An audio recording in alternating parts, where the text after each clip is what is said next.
Ekitabo kya Zaaburi eshura ya 57.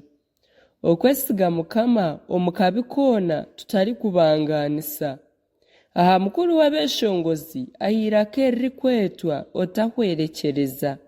Zaaburi ya Dawudi obu yahungira Sawulo omu ryaya.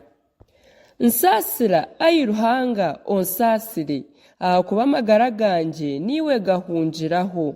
Ndyahungira omu mapapa gawe gambumbatire okwisya obwakabyaka koona karuhwaho. Ndyatakira Ruhanga rukira boona, niwe Ruhanga onkorera byona. Aryayema omu iguru anjune, aryahemura abarikwenda kuumira Sera. Ruhanga aryayohereza embabazi ze n'amazima ge. Amagara ganje gari hagati y'entare eshonshomera abantu n'omurru.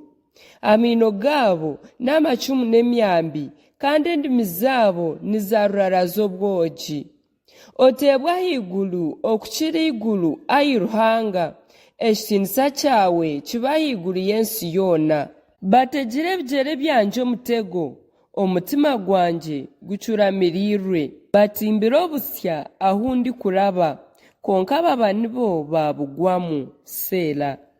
Omutima gwanje gugumire ayi Ruhanga, omutima gwanje gugumire.